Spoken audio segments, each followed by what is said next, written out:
गायत्री देवी के गायत्री देवी आ जाइए। गायत्री देवी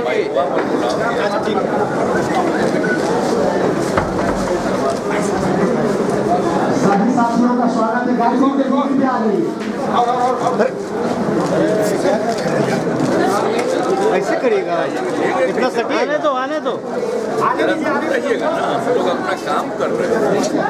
देखो इधर आप थोड़ा उधर हो जाइए।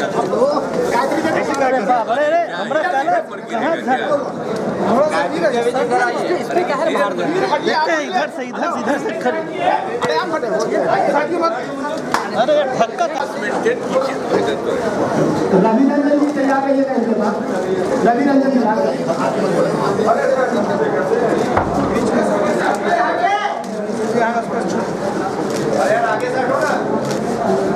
आगे से साइड हो जाइए।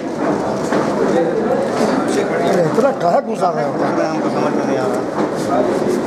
इधर भी इधर एक बार इधर घूम जाइए, एक बार मैडम इधर घूम जाइए, मैडम इधर दोनों हाथ मैडम, दोनों हाथ ले जाओ। सब लोग अपना 5 मिनट दे दीजिएगा हाथ में। रवि रंजन जी तैयार रहिए। थोड़ा सा गैप रखिए। एक मिनट इधर लाइट आ रहा है।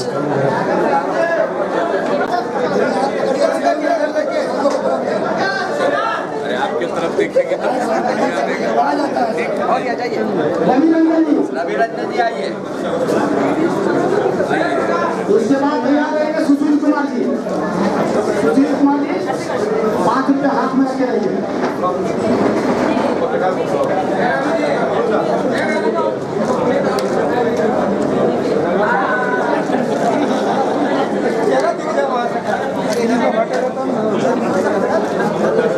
अरे यार उधर क्या घुमा दिया? गजब स्थिति है। तुम उधर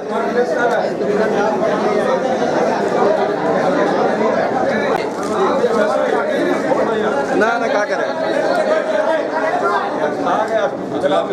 आइए सुशील कुमार जी। उसके बाद राहुल कुमार जी तैयार रहिएगा। मनीष उधर सबका हो जाएगा, गजब स्थिति है।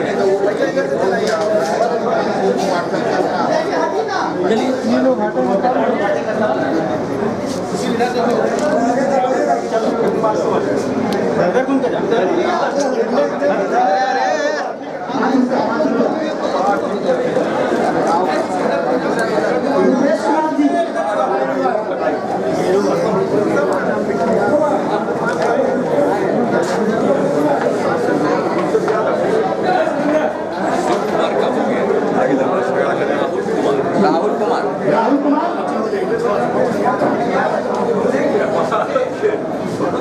राहुल कुमार के बाद रुपेश कुमार जी तैयार रहिएगा।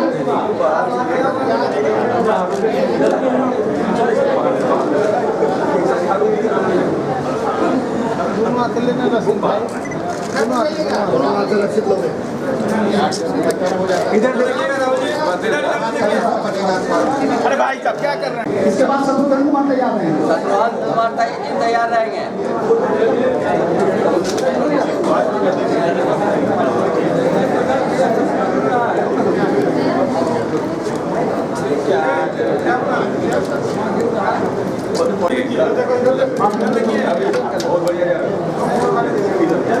शत्रुघ्न कुमार जी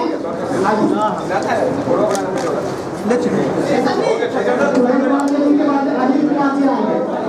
अनिल कुमार जी गिर जाइए।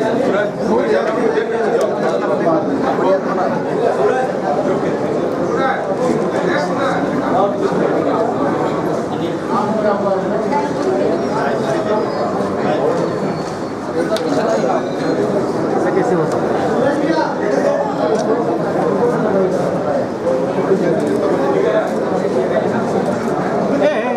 नीचे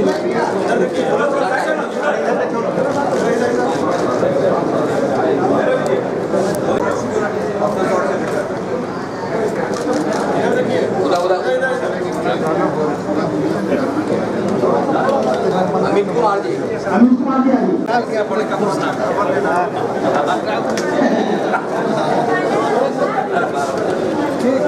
भूली देवी,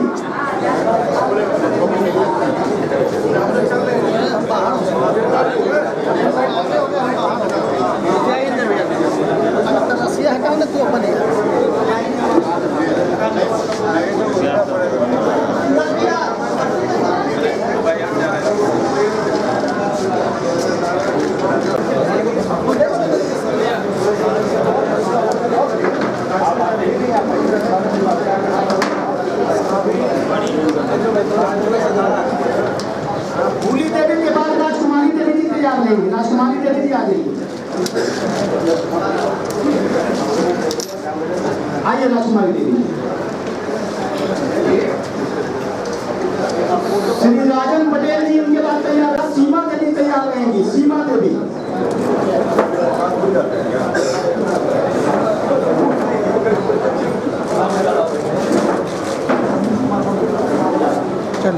सीमा देवी,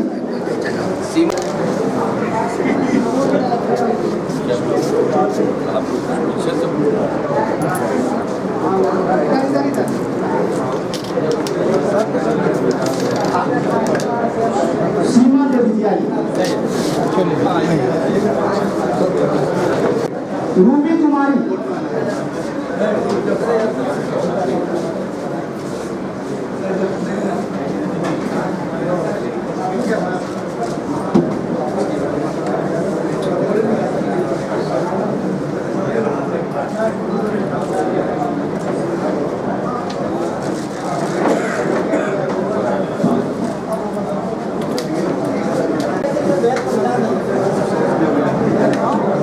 मोहम्मद अलाउद्दीन साहब।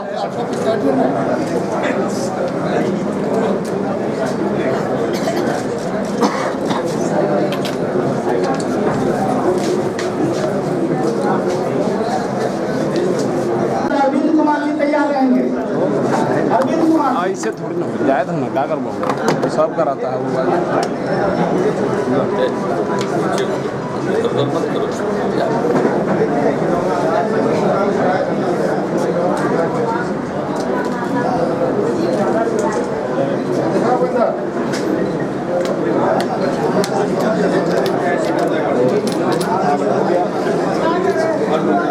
उसके बाद गिनती राज तैयार रहेंगे। अरविंद कुमार जी के बाद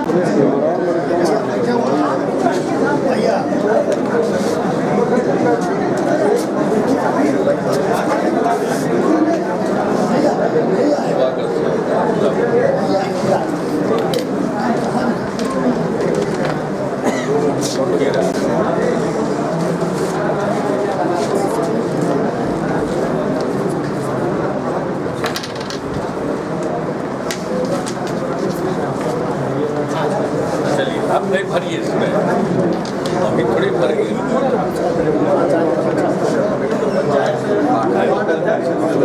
साइन करोगे वहीं से दो। ज़्यादा नहीं बनना।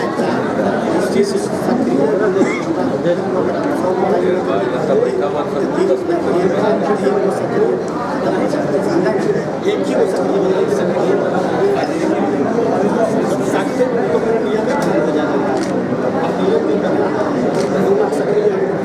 अरे चलिए ना बढ़िया पहले भरिए ना आपका।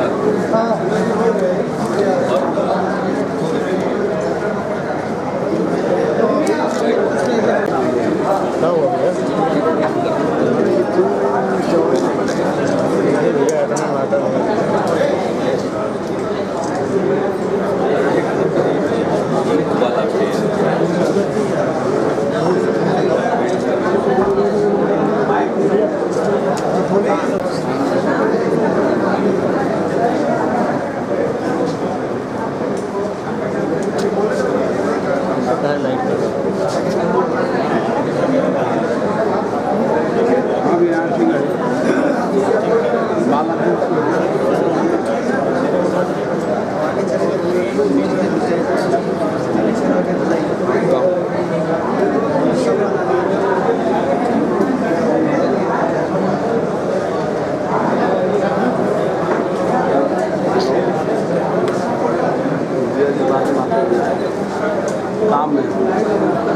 ठीक है, हम करेंगे फ्री में।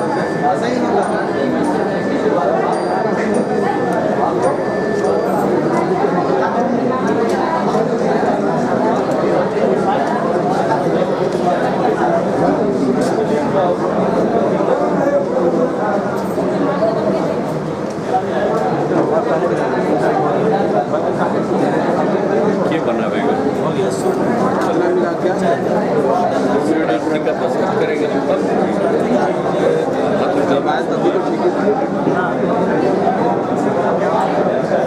आप यहाँ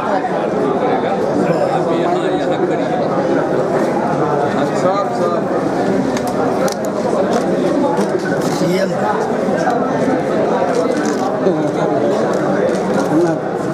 भैया भैया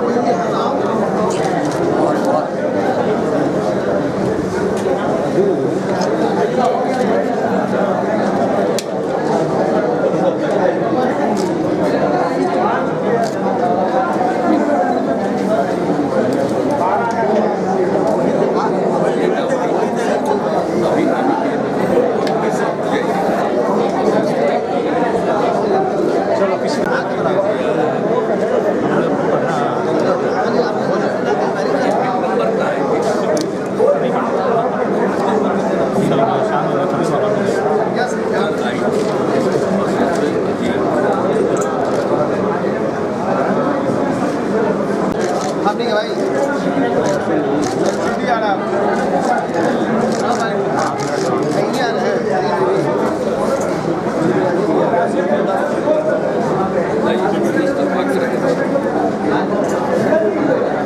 ये आप हमको दीजिएगा, हम आपको देंगे, हम आपको देंगे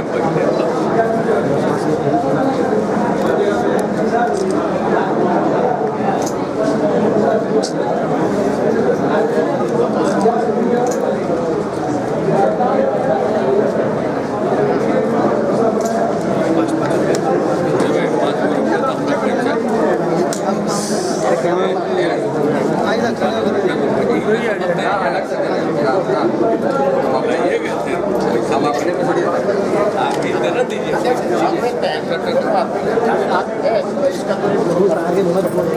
मना किया जा रहा आप रखिए, आप दीजिएगा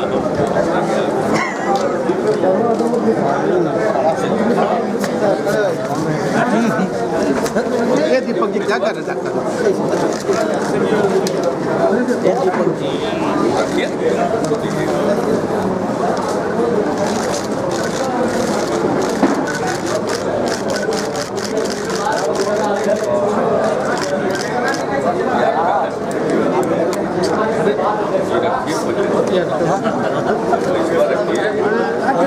अब तो मेरा हुआ ही ना कैमरा तुम उठा रहे हो यार हम पीछे भी हमने आगे भी तो कोई नहीं तुम्हारे आगे कोई नहीं है नहीं कोई नहीं जय नहीं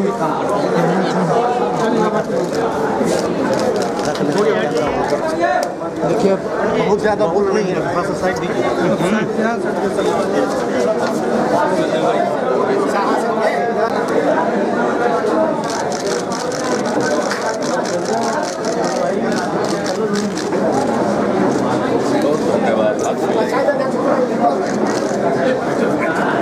पंचायत अध्यक्ष जी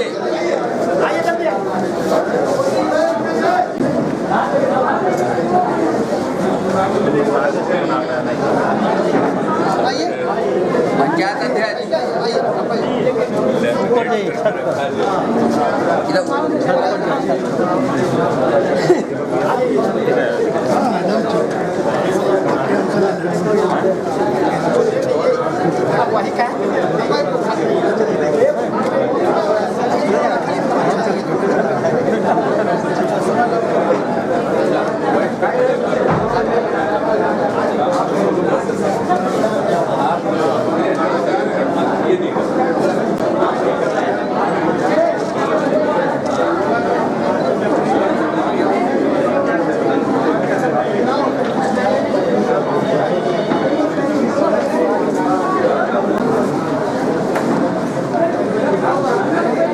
मत आइए भैया।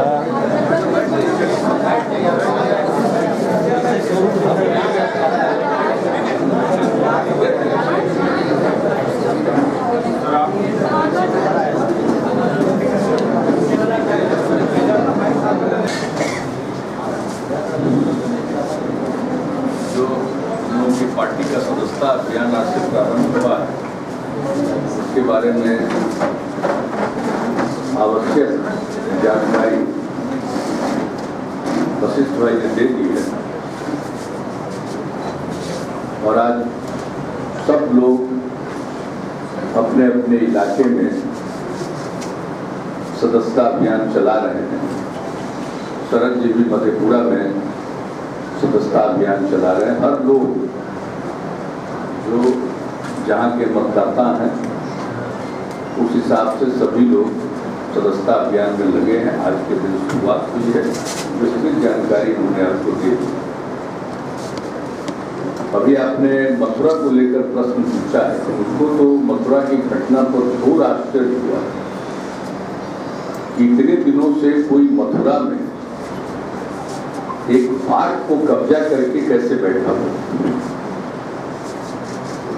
और जो उनकी मांग के बारे में जानकारी मिलती है मीडिया की खबरों के माध्यम से, तो घोर आश्चर्य प्रकट होता है। इस पर तो कार्रवाई करनी चाहिए थी पहले से, और इस तरह से किसी का मन पड़ने नहीं देना चाहिए।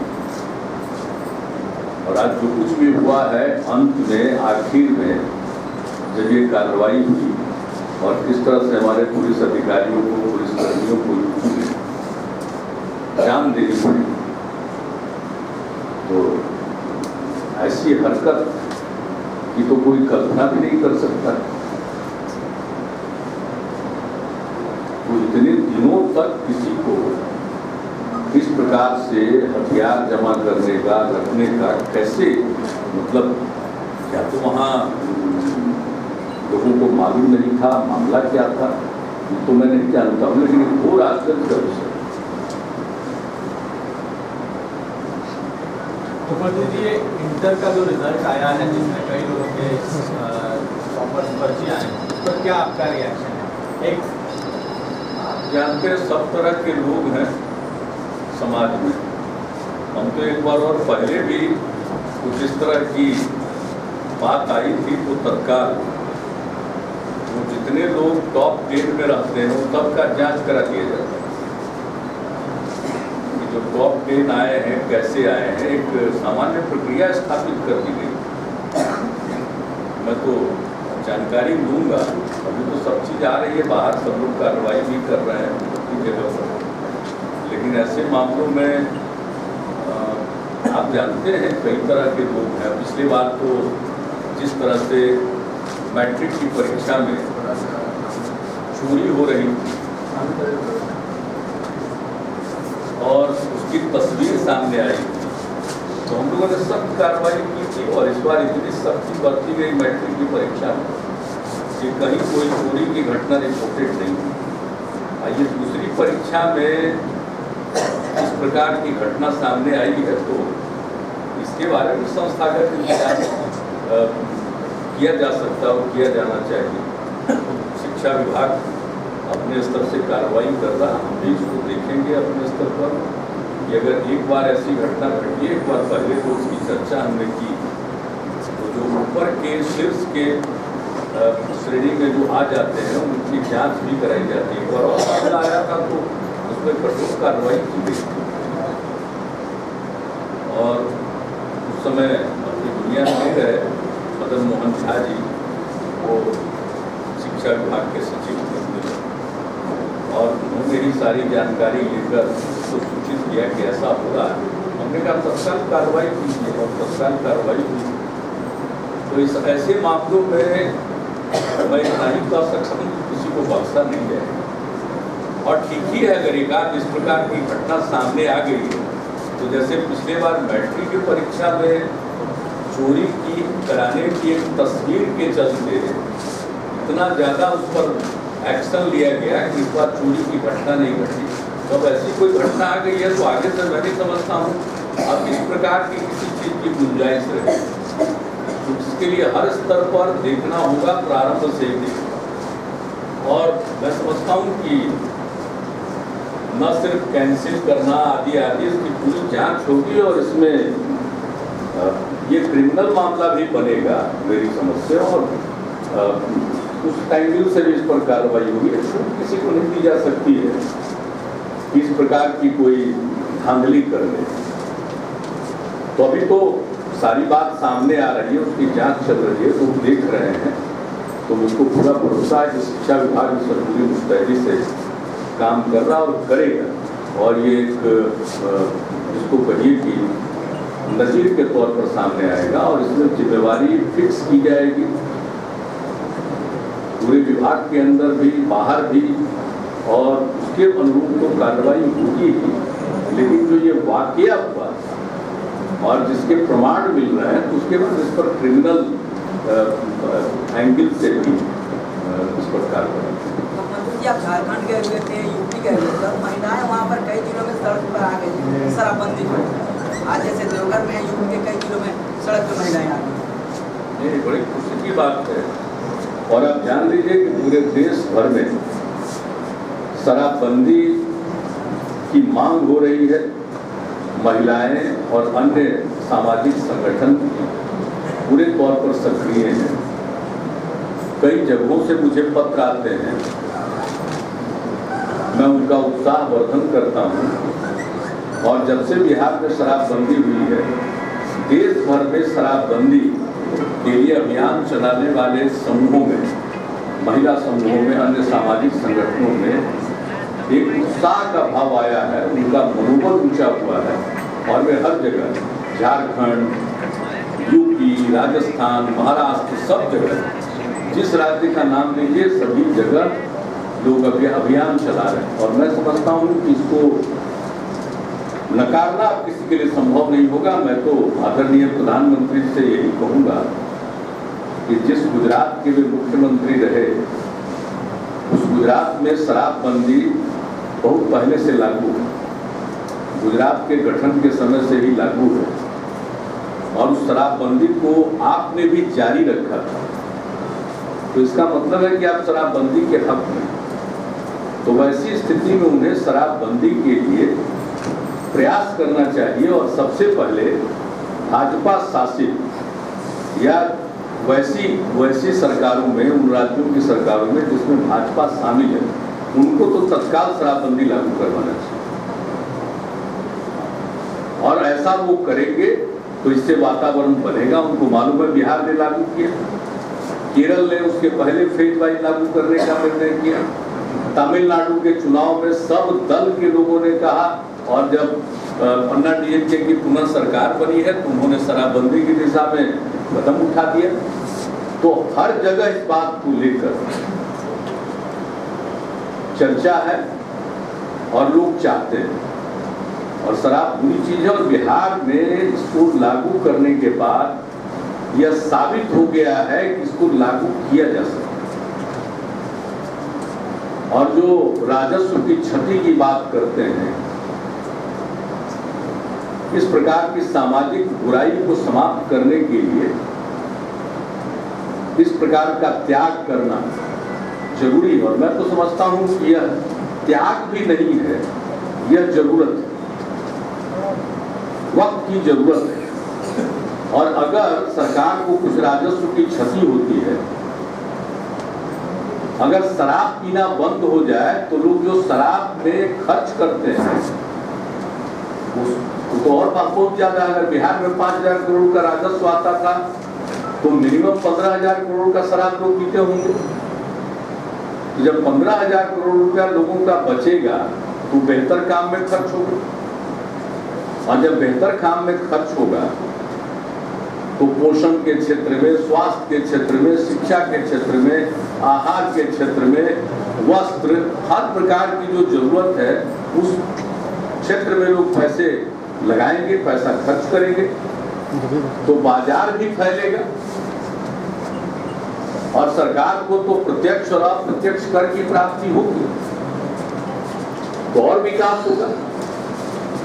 तो इसलिए कहीं भी यह तर्क देकर जो शराबबंदी को टालते हैं कि साहब इससे राजस्व का बड़ा नुकसान होगा, मैं नहीं मानता हूं कि उसमें कोई दम है। और बिहार में तो कर दिखा दिया, ये नुकसान नहीं है, बल्कि अंततोगत्वा जनता के हित का निर्णय है और फायदा है। कल जो शराब पीने के आदी थे, शराब बंद हो गया तो शुरू में उनको जो थोड़ी इसको लेकर शिकायत थी, लेकिन अब वे लोग भी प्रशंसक हैं। अब वो भी मान रहे हैं कि उनका जीवन बेहतर हो गया। वे इस बात को मान रहे हैं कि उनकी आने वाली पीढ़ी का भविष्य बेहतर हो गया। अगर वो पीते थे तो उसका बुरा असर आने वाली पीढ़ी पर भी पड़ रहा था, उसका जीवन बर्बाद हो रहा था और बर्बाद हो जाता। तो लोग काफी प्रसन्न हैं, दिल से प्रसन्न हैं और देश भर में इसकी मांग उठ रही है। मैं तो चाहे इसके मामले में जितना कुछ लोग जो अलग किस्म के हैं, मान लीजिए पढ़े लिखे साधन संपन्न में से कुछ लोग ऐसे हैं, सभी नहीं, ज्यादातर लोग तो इसके हिमायती हैं। कुछ लोग इसके बारे में तरह तरह का तर्क देते हैं, तो उनको छोड़ दीजिए अपवाद स्वरूप, तो बाकी पूरे देश का जनमत शराबबंदी के पक्ष। और मैं तो देख रहा हूं कि हर जगह जिस प्रकार से इसके लिए आवाज उठ रही है, इसको दबाना कब तक मुश्किल है। इसलिए हमने कहा कि आदरणीय प्रधानमंत्री जी को जो लोगों का मनोभाव है उसको समझते हुए निर्णय लेना चाहिए और कम से कम अपने पार्टी की सरकारों से तो ये लागू करवाना ही चाहिए। मिला और जब वो आवास परमानेंट हुआ, इसलिए हमने अपना वोटर लिस्ट में यहाँ नाम दर्ज करवाया, वरना उसके पहले मेरा तो कोई यहाँ आवास था नहीं। जिस पद को धारण कर रहे हैं उसके चलते आवास जरूर था, लेकिन भूतपूर्व मुख्यमंत्री की हैसियत से और देश भर में अनेक राज्यों में मिलता है। उसको तो आश्चर्य होता है कि नहीं, एक राज्य नहीं, आप अनेक राज्यों का जहां जाइए, यूपी से लेकर कहीं भी चले जाइए, ये व्यवस्था बिहार में तो सबसे बाद में हुआ। बिहार में तो सबसे बाद में हुआ। हम लोग अपने पहले टेनियर में हम लोगों ने ये इंतजाम किया। आपको मालूम है जब सब वो लोग साथ थे तो भूतपूर्व होने पर जो मकान मिलता है वो जीवन पर्यंत दिया जाता है। तो उस हैसियत से एक मकान मिला हुआ था। मुख्यमंत्री आवास है, एक अने मार्ग मुख्यमंत्री का मिला हुआ मकान है। तो मुख्यमंत्री की हैसियत से ज्यादातर सरकारी काम हम वहां से निपटाते हैं। वहां मुख्यमंत्री का कार्यालय भी है, सचिवालय तो अलग है, मुख्य सचिवालय अलग है, मुख्यमंत्री का सचिवालय अलग है, मुख्यमंत्री का कार्यालय भी वहां चलता, सब काम कर देते हैं। लेकिन हम दो जगह कैसे रहेंगे? तो एक ही जगह। और मुझको रहने होने के लिए बहुत कुछ नहीं चाहिए, लोगों को बहुत कुछ चाहिए, मुझको कुछ नहीं चाहिए। न रहने के लिए बहुत चाहिए, न खाने के लिए बहुत चाहिए, न पीने के लिए बहुत चाहिए, तो बहुत कुछ नहीं चाहिए। लेकिन मुझको आश्चर्य होता है एक स्वाभाविक चीज का मिस इंटरप्रिटेशन कैसे कर, जैसे लगता है दो घर हम कब्जा किए। अरे एक अने मार तो मुख्यमंत्री का आवास है, जो मुख्यमंत्री रहेगा उस पर जाएगा। अच्छा बताइए, और अब तो आगे से जो मुख्यमंत्री बनेगा उसको बनने के बाद ही एक आवास अलॉट कर दिया जाएगा, ताकि जब वो मुख्यमंत्री नहीं रहे तो 2 घंटा में मुख्यमंत्री तो अने मार खाली कर दे। जैसे सेक्रेटेरिएट का कमरा कैसे खाली होता है, आज तो ओथ किसी का हो जाता है, मुख्यमंत्री आवास में कोई पड़ा रहता है। ये नहीं होना चाहिए, उसकी गरिमा खराब होती है। अरे कोई व्यक्ति का आवास नहीं है, संवैधानिक पद है मुख्यमंत्री, उसका आवास है। पहले नहीं था। मुख्यमंत्री आवास हमने डिक्लेयर किया, बीजेपी के लोग साथ तब डिक्लेयर किया। तो ये जो फाइन डिफरेंस है उसको समझना चाहिए ना। हम 2 जगह कैसे रह सकते? मेरा 2 टुकड़ा कर देंगे क्या? वो कोई ताकत नहीं है कि हम अपना 2 हिस्सा कर देंगे, आधा हिस्सा इसमें रहेगा, आधा हिस्सा उसमें रहेगा। मैं तो अभी भी निवास करता हूँ 7 सर्कुलर रोड पे। अब लोग तरह तरह की बात करते हैं, भाई छोटी चीजों में ओछी चीजों में कौन पड़े, और लगता है लोगों को गलत है, नहीं तो हटवा दीजिए, हटवा दीजिए हमको। हम तो मुख्यमंत्री का भी काम कर देंगे, कहीं से बैठ करके सड़क पर से कर देंगे, हमको क्या परेशानी। हमको न कोई चाहिए। अच्छा आप बताइए, आप देखे हैं यहाँ हम मुख्यमंत्री हैं, आप गौर करिएगा कि भूतपूर्व मुख्यमंत्रियों को ज्यादा सुरक्षा मिली, तो हमको उसकी कोई चिंता है? सुरक्षा मिली रहेगी प्रधानमंत्री से ज्यादा। मारना चाहता प्रधानमंत्री को प्रधानमंत्री निवास में मार दिया कि नहीं मार दिया? यही बात हम कह रहे हैं आपको कि ये सब हम तो सोचते ही नहीं है। आवास, सुरक्षा, असल ये सब लोगों के लिए स्टेटस सिंबल है। स्टेटस सिंबल है, क्या कीजिएगा, सब तरह के लोग होते हैं। अब आप लोग भी हमको कृपा करके इन लोगों से मत उलझाइए। अगर आप चाहते हैं कि हम इन्हीं लोगों से उलझे तो भाई अच्छी बात नहीं, आप राज्य के हित में भी सोचिए। मेरी जो ऊर्जा या मेरी जो भी शक्ति है उसका इस्तेमाल राज्य के हित में कराएंगे। इनको जिनको कोई काम नहीं है वो तो यही सब बोलते रहेंगे, उनको क्यों उलझाते हैं? जो मन में आवे बोलने दीजिए। हम कभी कुछ कहते हैं आप लोगों को, जो मन में आता है छापते रहिए, क्या हमको कोई चीज का आग्रह रहे तब न, आसक्ति रहे तब न। हम निर्विकार भाव से सब काम करते हैं, हमारा कोई किसी चीज को लेकर के आसक्ति का नहीं है। अगर मेरी आसक्ति कुछ चीज से है तो वो है जनता से, उसको छोड़ करके हमको किसी चीज से नहीं। उसके हित में अगर कोई बात होगी तो हम कॉम्प्रोमाइज नहीं करते। लेकिन ये सब बहुत चीज है, जहां कहीं हम वहीं रहते हैं, हमको क्या दिक्कत है? कोई असुविधा नहीं। बीजेपी के दफ्तर में वो कमरा दिलवा दीजिए, नहीं रहते। क्या मतलब लोगों को परेशानी। अब क्या क्या लोग करते हैं, कभी उनको दिलवा, क्या मतलब है, क्या सकती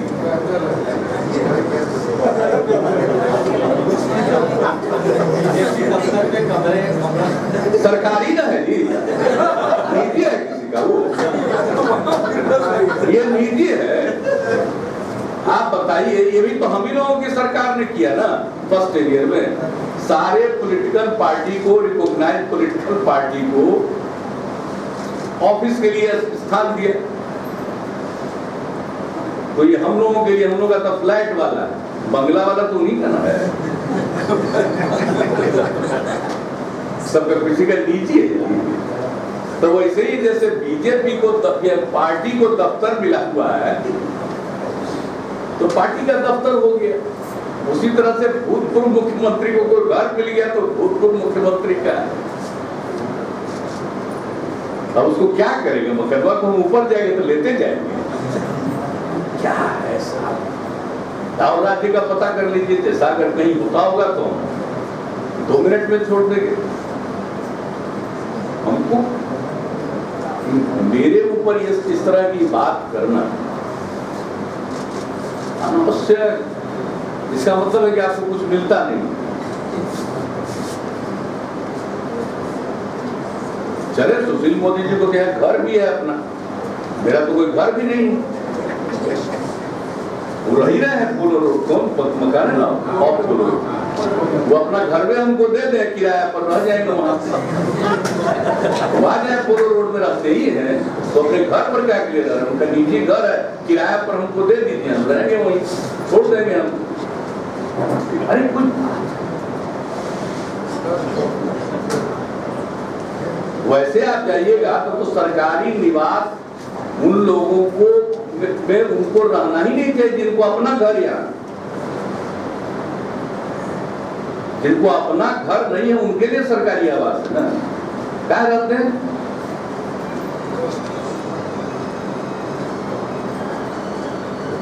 तो हमारा तो कोई निजी घर यहाँ नहीं है। हमारा निजी घर रहता तो हम तो तुरंत चले जाते, उन्हें कौन जाता है सब झंझट में पड़ने का। सरकारी घर में रहने से कुछ हो जाता है, कुछ मिलता है अलग से।